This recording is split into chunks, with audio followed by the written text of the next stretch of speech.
Hello, and welcome back to Madness in the Method, the podcast where we talk about Nicolas Cage and all the movies he has made, and we're trying to figure out why he made them, how they came to be made, and why he is the way he is. My name is Tobias, and with me as always is my friend and trusty co-host, Christopher. Hello, everyone. Hello. And in today's episode, we are looking at the 1994 Christmas-themed comedy, sort of, Trapped in Paradise. Which is sort of very fitting, because we talked about this in the last episode. We're recording this a bit in advance, so this will probably be out the 28th of December, so we're just missing Christmas. But maybe that's appropriate, because we talked about the Christmas spirit in last week's episode, when we talked about It Could Happen to You. And while this movie is actually a Christmas movie, I'm going, maybe I'm spoiling my opinion here, but this wasn't as good. So, I don't know. Well, we'll get to that. Isn't it as good just specifically in a Christmas thing, or just as a movie in a whole? Well, this is specifically a Christmas movie, so in that way it is better, but as a movie, well, much worse. Okay. But anyway, yeah, we should actually get into the actual conversation and talk about the movie. It is written and directed by George Gallo, who hasn't done a lot, at least not a lot of interesting stuff since then.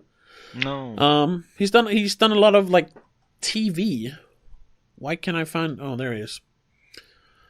And he directed a movie this year called Vanquish, which I haven't seen it yet, but I hear it's fucking terrible. So I'm probably gonna check it out. Okay. I mean, just looking at his stuff, I think he's a writer first and foremost, and I guess his biggest accomplishment is Bad Boys. The Will Smith, Martin Lawrence movie? Yeah. Or, no, way, I guess, maybe Midnight Run. I haven't seen that one, but I hear it's good. Wait a minute. Which one is that? I'm just gonna... Oh, right, that one. No, it's the Robert De Niro movie. Yeah, I haven't seen it, but I know of it. Yeah. Well, anyway, this, however, I guess that's what's kind of like... Because I know that one is like a classic. So I'm guessing that he was coasting on that from 1988, and then he was like, I'm going to make my own movie, and he made Trapped in Paradise. Oh. The story is pretty easy. It's three bank robbers, two recently released from prison, three bank robbing brothers, or I guess criminal brothers, decide to go down to the picturesque little town called Paradise because they've heard. That it's a very easy bank to rob, basically. There's more to it, but that's basically it. But they get stuck in the city, and throughout Christmas Eve, they get to know more of the citizens of Paradise, and their hearts turn from ice to, whatever the warm equivalent of ice is. I don't know, water. Yeah, I guess. Something like that. But what did you think, Christopher? What did you think of Trapped in Paradise? Well, first of all, yes, I laughed a lot in this movie. Oh, I thought it was pretty funny. It worked as a comedy. It's the specifically the how the three brother or the actors just played off each other. You could see that they had fun while making it, and a lot of jokes landed. I say more it landed than didn't, for me at least. Oh, okay. So I guess that's a good thing. But no, it's not a movie I would recommend or see again, probably. I probably will see it again, just because it's a Christmas movie. Yeah, but that's if you. If a Christmas movie is just remotely good, I'll probably watch it at least one more time. But yeah, I mean, it was enjoyable. That's what I can say about it. Yeah. That's kind of funny because when I was watching this, I really thought like, oh, Christopher's gonna hate this. I guess see that. I can see it. Mainly because of Dana Carvey. Because he's hamming it up extremely, and his voice, I think, was the worst thing in the movie. That was. Yeah, I hated it at first, but he stuck to it, and it kind of grew on me. I have to say. Yeah, he made it part of his character in a way. Exactly. Because when we talked about Nicolas Cage in what was it called? The Mary Sue Got Married. Yeah. Not Mary Sue. Peggy Sue. Peggy Sue. Yeah. Sorry. Like we talked in Peggy Sue Got Married, where you felt that the voice was. The character was already there, and then they put the voice on it. Yeah. Which made it sort of weird throughout the entire movie. You couldn't really get past it entirely. In this movie, it felt like Dana Carvey, his voice was a part of the character, so you sort of forgot about it after a while, at least. Yeah, exactly. Yeah, like you said, it really became part of the character. Yeah, but it's still, I didn't like the voice, and it was a really annoying voice. But it's, at the end, it was. I didn't think actively about it. Sure. No, yeah, me neither. Yeah. And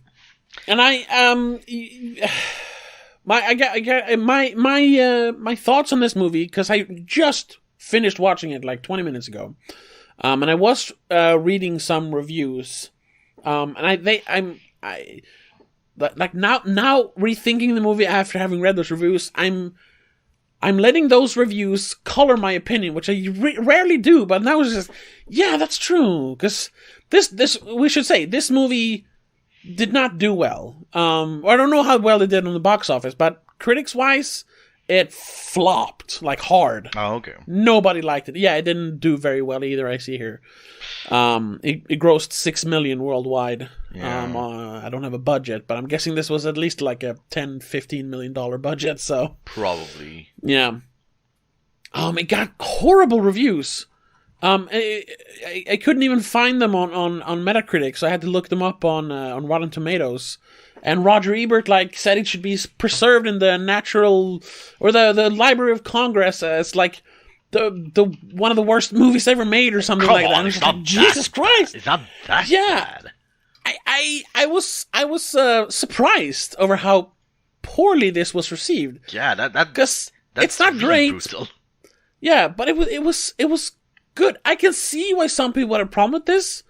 Kind of in the same way.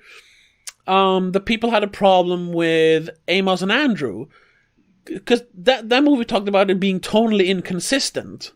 Yeah, and this one is as well. It looking at the trailer and looking at the poster, it's being sold as like a wacky comedy with Dana Carvey, John Lovitz, but the movie it's not really it is a comedy, but it's there's a lot of like not melodrama, but you have a lot of like calmer, like dramatic moments with people just being nice and being happy and sitting around a table. It's not the wacky comedy you think it's going to be. Well.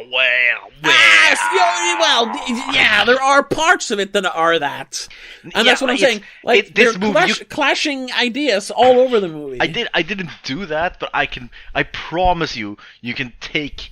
There is only a specific amount of minutes between every joke. There is not like a calm 15 minutes in this movie.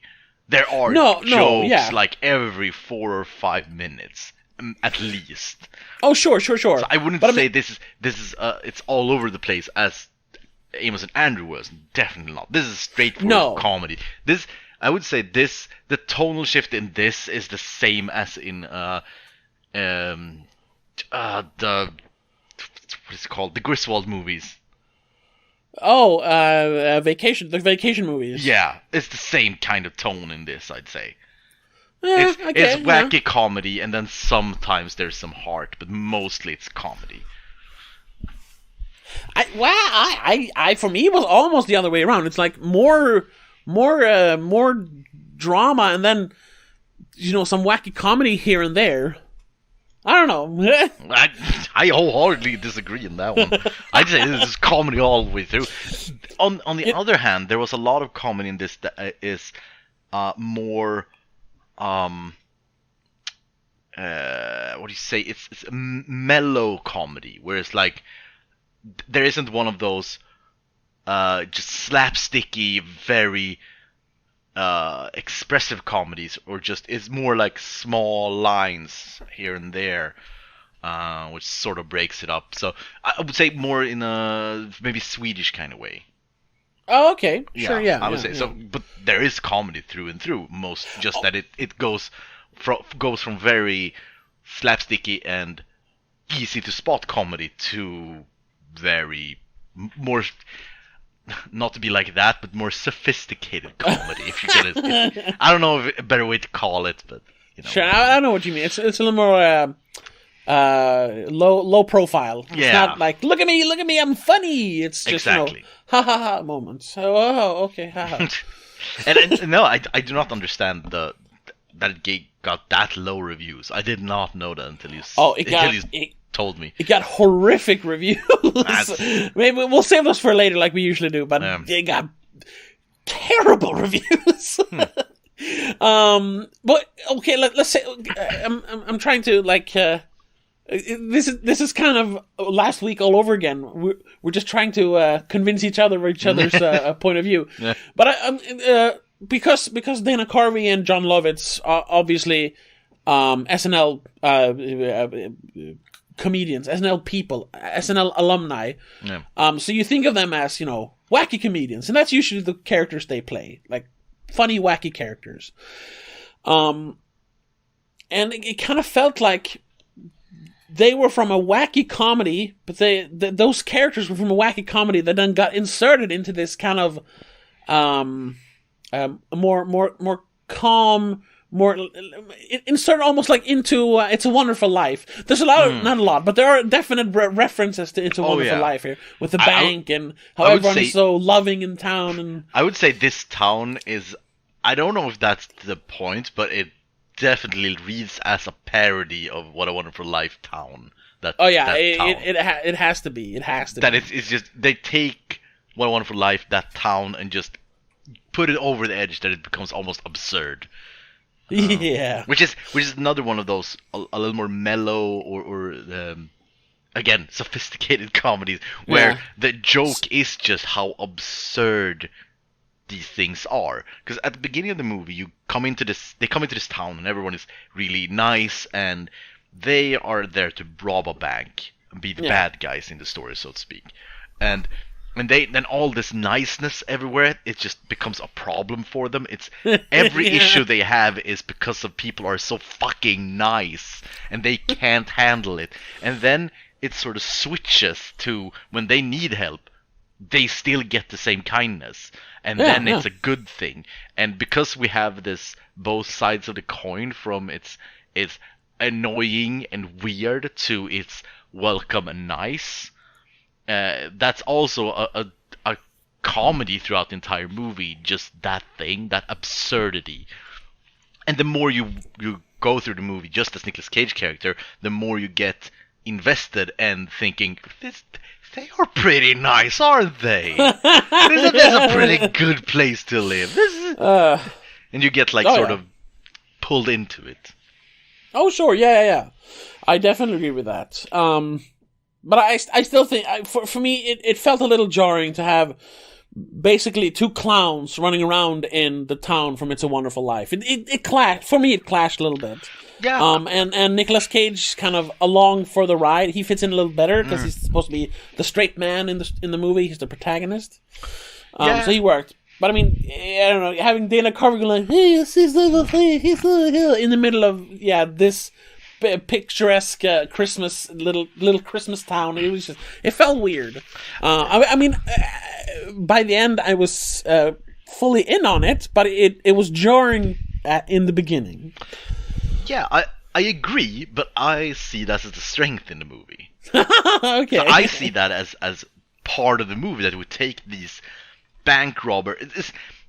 so again, we take these like comic, absurd characters from a heist movie, and we put them in this super nice What a Wonderful Life town, and I think that's just what do you call it?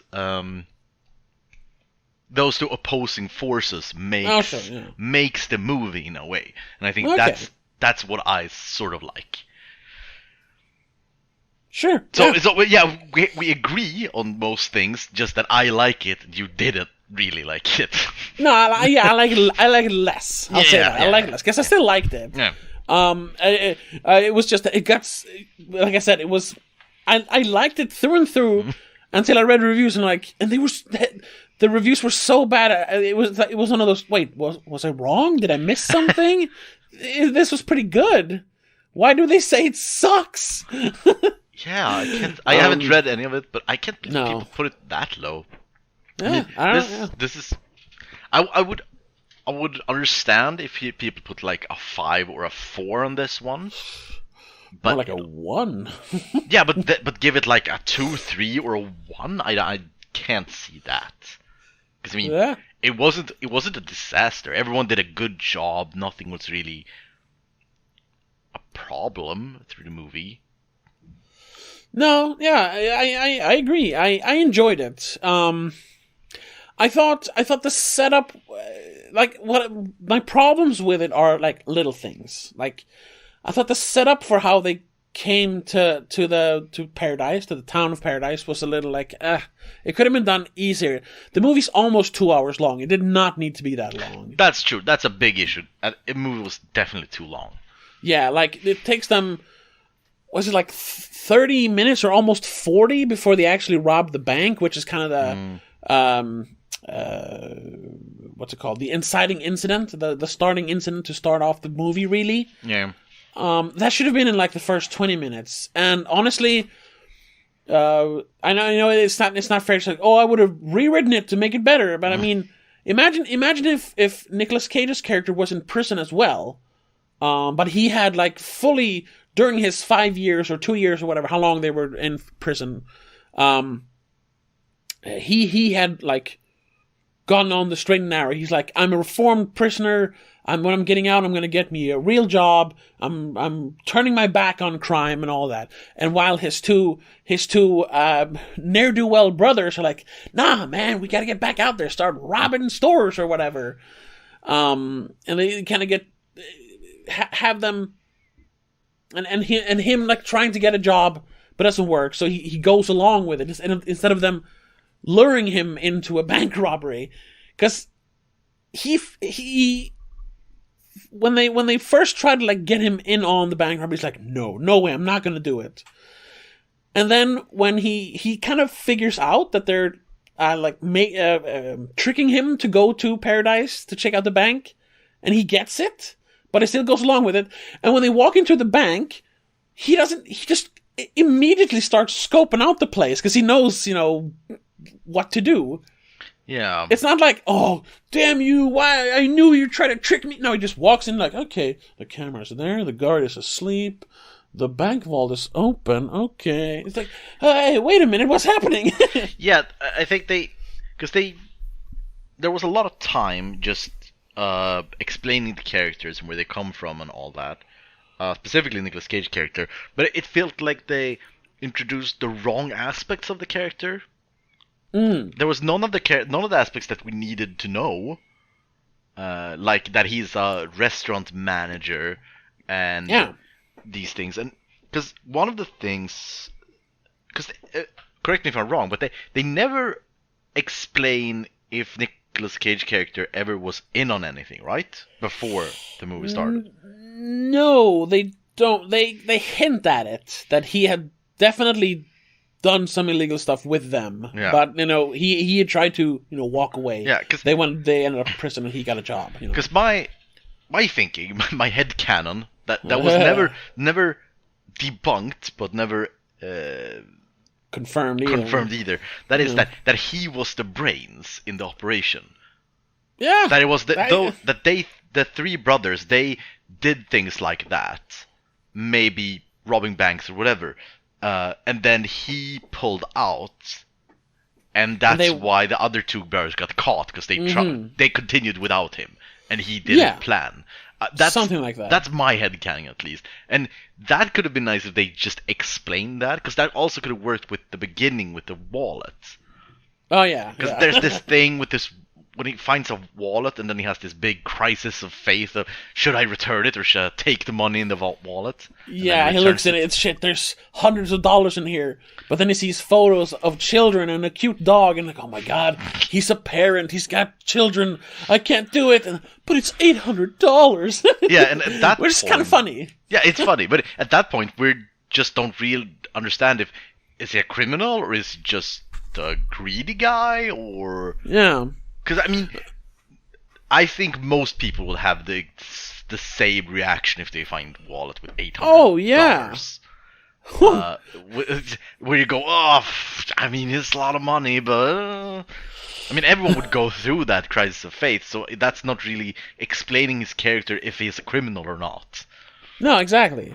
And then when the brothers are released and he picks them up, they talk about, oh boy, I guess the economy is in the toilet.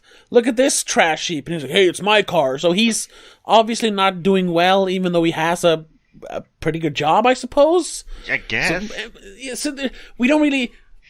It would have been better if we actually knew if he was like... He was had hard times, that he was like having a crisis of faith, like should I go back to doing criminal stuff or whatever. We don't really get a clear picture of him in the beginning. Yeah, and that is I think that's one of the biggest issues with his character.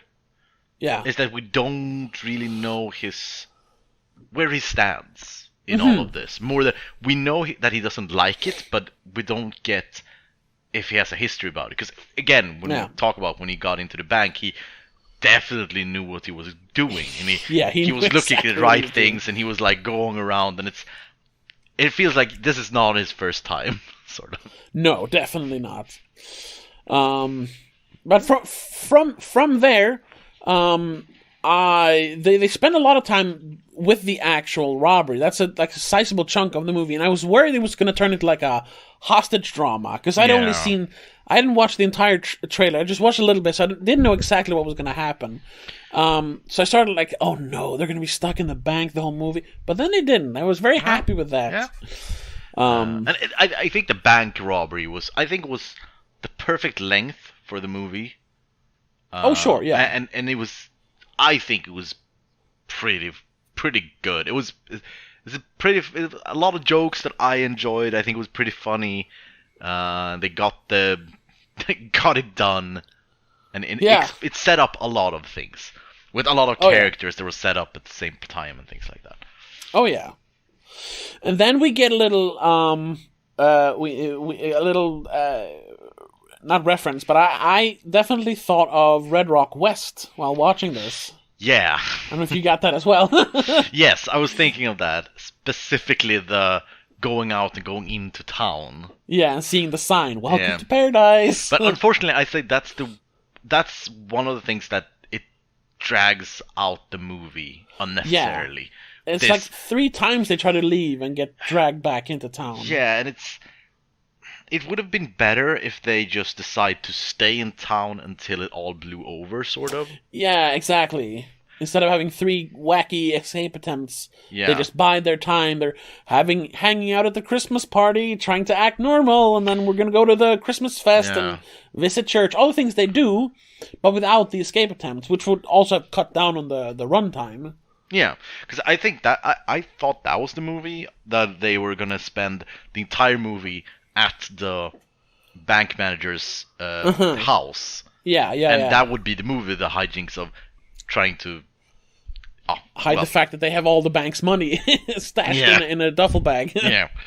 Yeah. But no, as soon as I thought that I knew where we were going, they just went another way. Yeah. I guess that's good. Yeah, sort of, but it also was a problem for like pacing and tone for me for the movie, and it also made it so that the kind of unnecessary and really only crammed in there because you need a love story. Love story didn't work at all. Oh, yeah. I mean, they had like 3 scenes together, and in the end, they kiss and they're in love, and they're going to spend the rest of their life. Like, wait, what? How? What? Yeah, the love story. You've known each other for hours. The love story was garbage. Yes, but fortunately, it didn't detract because since it was so, they had like 3 scenes together, which were combined maybe 5 minutes on screen. So it didn't. It wasn't. It wasn't an issue for me because I literally forgot about it through the majority Oh yeah, of the sure. movie. Because it doesn't become Nicolas Cage falls in love with a bank teller at the bank. Well, of course she's a bank teller at the bank. Whatever. The bank teller at the zoo store. But she doesn't become the reason for why he turned his life around. But instead, that is the town of paradise and all the people that they meet. All the people that are so nice to them just makes them want to be better people and return the money and everything. And that was good. So she wasn't the only reason. Like, I've changed. You gotta love me. Then it would have been complete garbage. Yeah. And another thing, I think that's because... Again, the leaving and entering town, remove that, or at least majority of it. Yeah, maybe once. That's it. Maybe once. Remove her from the script. Remove the her father from the script. Just the other inmates going like, "Oh, this was my score, you bastards!" Yeah, they just introduced more things that didn't do anything for the movie. So just remove that, and just because the brother. John Lovett's character, he lied about her to get Nicolas Cage character there, so why not just make it a complete lie? Exactly. Why have a half lie with people? It's yeah. And a lot of those things made it the runtime drag out. Yeah. Or if you're gonna have a love story, at least have her be a prominent character in the story. Have her be part of the story, not just show up here and there. Yeah. And let that be like a running B plot throughout the movie, that they keep running into each other when they're they try to escape, but they see her and she's at the store, and then she's at the dinner because she lives there in the movie, and they get to know each other gradually through the movie, and then they fall in love, of course, at the end. Yeah. Here was just like, oh, you're the girl in the movie, let's kiss. What? No. It's stupid. And the guys, the storekeepers or deputies or whatever. Yeah. Also just pointless characters in the movie. Yeah, that's where I'm feeling that there are the tones are clashing, because you have the classic Christmas movie thing, a movie theme, I should say, not thing. But then you have all these other things that feel like they're part of like a heist comedy, and they don't gel with the rest of the story. The prisoners, the store guys, the FBI agents that barely do anything in the movie. By the way, Richard Jenkins, who gotta was in What Could Happen to You. Gotta say though, I thoroughly enjoy the FBI agents.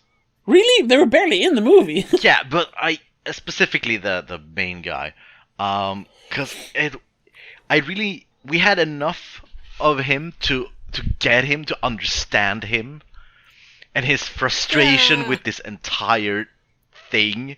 Because we have this thing that FBI is called in because of the bank robbery, and he's just, it's Christmas. I had plans with my family. My wife was gonna cook this thing. We had this all planned, and now I'm here in this fucking hellhole.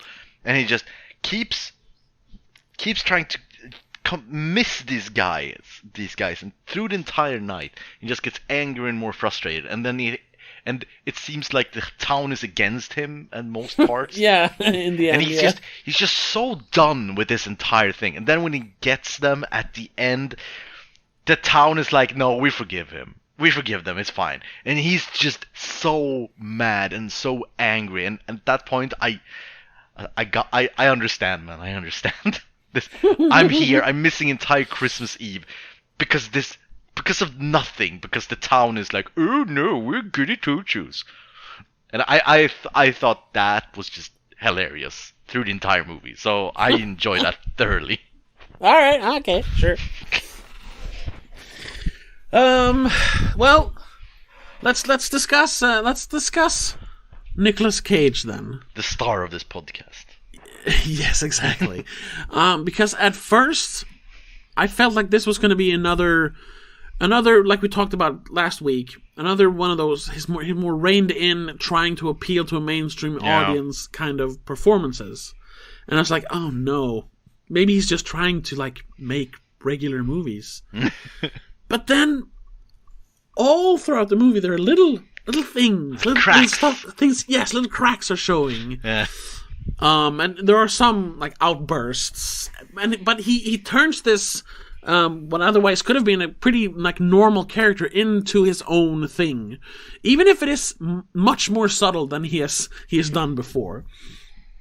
Like towards the end there, when he finds out that the whole thing with the letter and the daughter was a lie, and he's like, "Liar, liar, pants on fire, and your nose has grown as long as a telephone wire." Like menacing John Lovitz. It was great. Yeah, he was really great in this movie. It was a perfect blend of, because again, his character in this movie is the straight man. Yeah. That's his character, but because it is Nicolas Cage, he has these cracks of well, rage cage, that's what we call it. These cracks of just rage and frustration just exploding. It's like it's simmering all the time, but then sometimes it just explodes. And you see it in his eyes at a few times, specifically when they're leaving for Paradise. Yeah. When they're still in New Jersey, I think and he has this. His lines aren't that menacingly, and his tone isn't, but his eyes are just full of burning hatred and anger. Yeah. and I was feeling nobody could have done this. No, yeah. At first, it feels like this, just like Honeymoon in Vegas, or even It Could Happen to You. It felt like this could have been like some other character, Tom Hanks, like, specifically for Honeymoon in Vegas, but here as well. But then, then he made it his own. Yeah.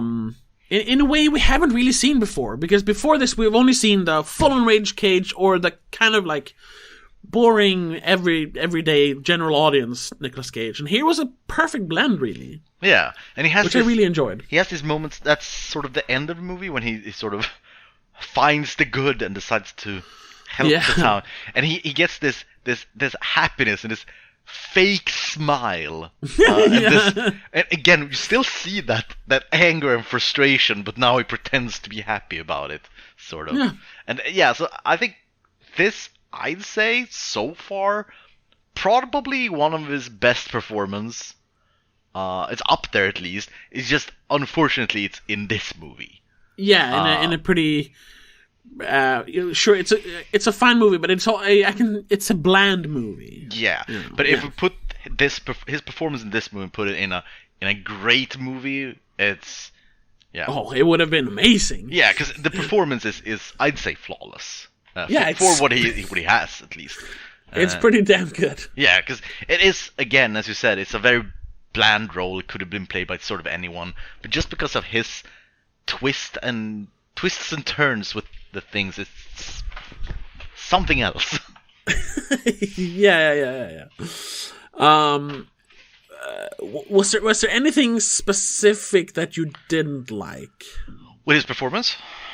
His performance, or the movie in general? Well, I mean, the movie has a lot of flaws. There was love story, definitely love story. Oh, sure, yeah. So there's a lot of flaws in the movie. In his performance, though, maybe it's a small thing, and I don't know if it's his fault. I don't think so, but when the movie goes in sort of romance territory, those scenes, he plays them very boring. Mm-hmm. He plays. Yeah. He sort of reverts back to the character from the last two movies. Sure. Of just a boring guy who is in love, and he sort of drops the character he plays, and then he has this scene, and then he gets back to it. Yeah, and I agree with that. That's the one thing for me. But I would attribute that to the script then. That they didn't have, there was no chemistry between them, but that's because they didn't have any time to develop any chemistry. Yeah. So that's the problem there. But yeah, I agree. Those are the most boring scenes. Specifically in this the scene in the graveyard. Yeah, when they're supposed to have like a connection. Yeah, it's just he's sort of, I think mostly him. He sort of rushes through the lines and just he has these. I don't know. He just this tombstone. It says Anderson. Is it his? Oh yeah, it's his uncle. Oh yeah, okay. And the dash between the line. Imagine the whole line. It didn't make it. It didn't make any sense. I mean, it made sense, but it didn't make any sense. It was so bad. It was so bad. Yeah, and most of the lines could have worked in a romance movie, sure, but because of the delivery from Cage and the context of the rest of the movie, it just didn't work at all. No. And the weirdest scene, I think, is, well, it's still in that scene, but when he sort of hugs the gate. Yeah. When she leaves, he does this leaning, hugging on a gate, looking longingly, and just, what's going on? Yeah. That subplot was the worst part of the movie. Yeah. So that's the worst part of the movie, and it's the worst part of his performance. I'd say the only bad part of his performance, I'd say, and I don't blame him for it. No, exactly. What's kind of funny though, I talking more about behind the scenes, because you said it felt like people had a lot of fun behind the scenes, or you felt like they did. That was the complete opposite, according to John Lovitz. Yeah. Okay. He said in some interview that like people referred to the people working on the movie referred to it as trapped in hell. No, trapped in bullshit. Because John Lovitz claimed that the cast hated making the movie so much they took to calling it trapped in bullshit. Huh. And then any reason why, or just? I don't know. He also mentions, this is probably all from one and the same interview with him, because he also says that the director, George Gallo, who wrote it, didn't actually direct much of the movie and just, told the cast, like, do the thing, say your lines, and, he was a bad director, basically. And that NICOLAS CAGE took on some of the directing duties because George Gallo just didn't give any. He was just like, say your lines, it's fine. So NICOLAS CAGE stepped in like, here's your motivation. So, yeah, apparently it wasn't a very pleasurable experience to make the movie. All right. Yeah, which I didn't really feel that at all. No. It felt genuinely like heartwarming, and even if it was a little too much sometimes, it was funny. So it did, like you said, it felt like a movie where people had a lot of fun making it, but it was completely the opposite. I had the feeling that several times, but it doesn't necessarily mean it wasn't like that. When it felt like Dana Carvey and Lovitz sort of riffed and improved against each other. Some scenes felt like that, and they probably did, since they didn't have any direction. But yeah. But that was interesting to read. That it was kind of a mess behind the scenes. And I guess George Gallo was more of a writer than a director. Yeah.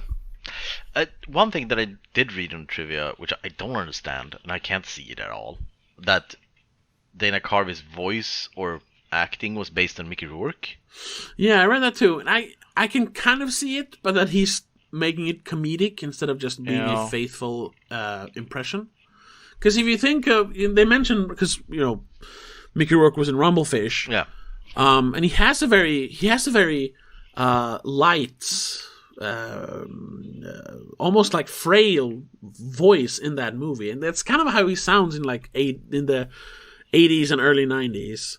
If you compare it to how he sounds now. Oh yeah, I get that. Several decades and booze bottles later. But again, because in again, Rumblefish is maybe not the best example, but in that one he plays extremely, or he talks really softly and quietly, and this is sort of the complete opposite of very loudly and squeaky.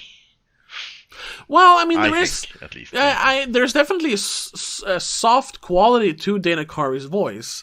Even when he like swears at the cars when they're hitting him during the bank robbery, he's like, "Hey man, what the hell are you doing? Come on, bro." I mean, like I said, I don't think it's supposed to be a perfect impression, but taking on some of the mannerisms of his voice. I mean, I didn't see it before I read it, but when I read it, it was like, yeah, I guess. Yeah, I guess, but I think it's a stretch, but I get if he says so, sure. It is so. I guess so. I guess no, that's not what it does. Yeah. But yeah, again, it's pretty good movie. Pretty good movie, yeah. And since we are recording this in the beginning of November, I'm definitely adding this to my list of Christmas movies. So it is, and as you said before, in every Christmas movie that isn't terrible is on your list. So, well, that's a stretch, but that's sort of what you said. I did say that. Literally, I did say that. But I mean, I've seen bad Christmas movies that I don't put on my list. But I mean, this one is good enough that I am gonna watch it again. Yeah. Maybe not every year, but some years. Yeah, sure, definitely. Yeah. So it's a worthy Christmas movie at least. Oh, sure, yeah. But like I said in the beginning, I got more of a storybook Christmas, almost like Christmas feeling from It Could Happen to You more than this. Even though this had all the all the lights and the snow and the Christmas miracles. I actually preferred the miracle part, or whatever you want to call it, of It Could Happen to You. But this wins over and actually goes on my Christmas list because it is a Christmas movie. Yeah, I'd say I did not get that much Christmas feeling from this movie. Not for the lack of they trying. They try really hard. but I think it was too much.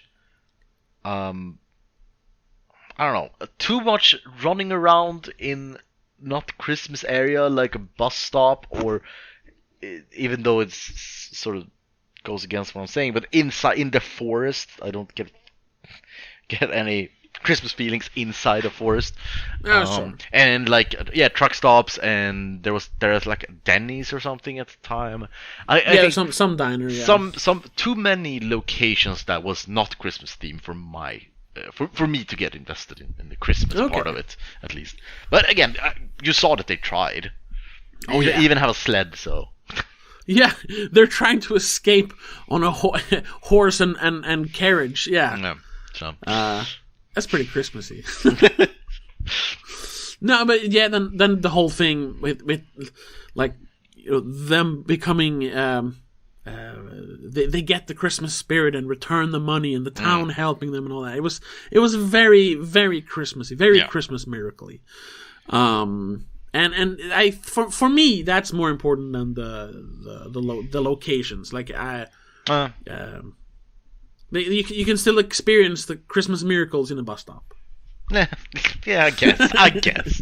But again, I have the same issue with Bad Santa. I think it's a good Christmas movie, but I don't get the Christmas feeling from that movie. Oh, okay. Because again, the locations aren't really, they aren't that for me.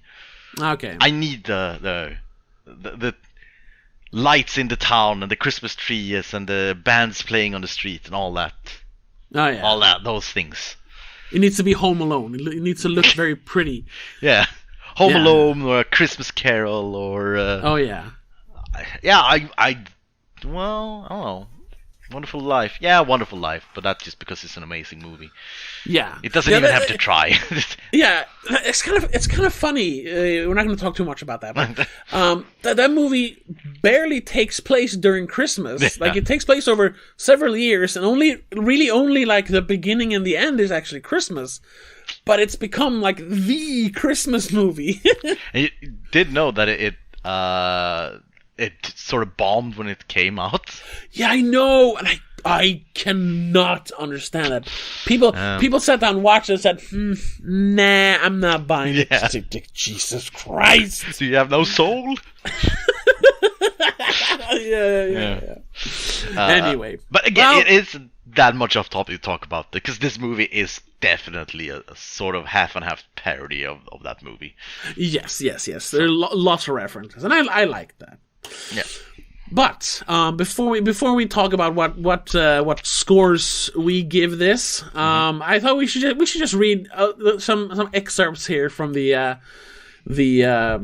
critics, and it's kind of funny because I haven't found any reviews from the time. All I found is from January 1st, 2000 and forward, and then we have one even the Ebert review. Oh yeah, the Roger Ebert is from it's from January 1st, 2000. Huh. Weird. So I don't know if it was like a re-release or I know the trailer that is going around for this is a home video trailer, so maybe it was released on video in 2000 or something. I don't know. And people just didn't care about it in 94. Yeah. But the one positive review it got is still only like an okay review. And this is the critics' reviews. It's not this is critic reviews. So this is Todd McCarthy from Variety, and he reviewed it in 2008. And he says, has enough in the way of sentiment and goofy situational predicaments to put it over as a serviceable family holiday attraction. That's the best this movie's gonna get. Oof. And then we have from Wally Hammond at Timeout. Cage looks cold most of the time and has a retractable stubble. The rest of the cast looks like they're waiting for summer. Okay. Then there's one guy, I don't know who he is, Emmanuel Levy from EmmanuelLevy.com, who didn't even write anything, he just gave it 2 out of 5. And then, of course, we'll finish it with these two here. Considering that there isn't a single laugh in the whole picture, the term comedy must be used loosely. From Hal Hinson. Okay. Liar. And here we go. Roger Ebert. 2000. Yeah. It should be preserved by the Library of Congress as an example of creative desperation. It plays like a documentary about a group of actors forced to perform in a screenplay that contains not one single laugh or moment of wit or flash of intelligence. Score 0.5 out of 4. Jesus, that's... Yeah, Okay, one more from Chris Hicks. None of this is funny. 1 out of 5. 1 out of 4. Yeah. I mean, again, because the other guys, I don't barely know who they are, but Ebert, he... Well, sometimes I respected him as a critic. Like, I respect him as a critic. He's passed on, but still. But sometimes he just got it flat out wrong. Yeah. In my opinion, at least. I mean, it's his opinion, but you know. Again, as I said before, I get it if people give this like a 5 or a 4. I get it. But lower than that, that's just... saying this movie have no funny laughs, that's just plain wrong. Yeah. There are a lot of good jokes in here. For some reason, people just didn't like this. Yeah. And the user score on IMDb is it's more favorable. It's 5.9 out of 14,000 ratings. So that's fair, like a 6. Yeah, sure. But what was the comedy life landscape at that time? What does that? 94. Okay, well. So, 94, we have Ace Ventura, Dumb and Dumber. Okay. We have Beverly Hills Cop 3. The Mask. Jesus Christ. Oh, yeah, I know. Jim Carrey really blew up there. Junior. Well, I like Junior. Clerks. Yeah, but what I'm saying is, based on these movies, I sort of get it. Yeah, there was a lot of comedy classics in. Yeah, this is 94. definitely an 80s movie. Yes, how it feels, and it came out in 94. So maybe that was the issue, that it was like dated. Ed Wood also. I guess that's sort of a comedy. Oh yeah, I'd call that a comedy. Yeah. Yeah. So I mean, maybe that was the issue, and we now can go back and look at a 80s movie and enjoy it. Maybe that's the issue, that they was comparing it with was what the comedy landscape was looking at 94. We're comparing it with comedies ever. Yeah, sure, yeah. So I mean, maybe yes, that's it has to be something, because it does not deserve the the ire of the critics that it got. Very strange. Yeah. But yeah, what on a scale of 1 to 10 then, what would you rate it? I'm gonna give this I'll say it's a strong 6. Okay. I'll give it a strong 6. Well, I'll give it the same then. Huh? Maybe not a strong 6, but a 6. Yeah. Yeah. It's almost a 7, but not really. If they remove the love story, it should have been a 7. But oh yeah. Yeah. Just tighten it up a little bit. It would have been a great movie. Tighten up. It was too long. There are issues, but it's almost a 7. Oh yeah. But that's it for Trapped in Paradise. Yeah. So that was the last movie in 1994. Yeah. I think he made Kiss of Death in 94, but it was released in 95. I read something like that. So yeah, next year, 1995, he made 2 movies, Kiss of Death and Leaving Las Vegas. Yes. And Leaving Las Vegas is the end of this season of the NICOLAS Cage podcast. So it's 2 episodes left. Yeah. Of the season 1 Road to the Oscar, as we call it. So yeah, next week, Kiss of Death. I do not know anything about the movie. I have not seen the poster or the trailer or read anything about it. And I'm going to keep it that way. So... Yeah, me too. I'm not going to read it. I saw some thumbnails, but I haven't read anything about it. No. So I'm looking forward to it. So we'll see what that is. Yeah. I guess that's it.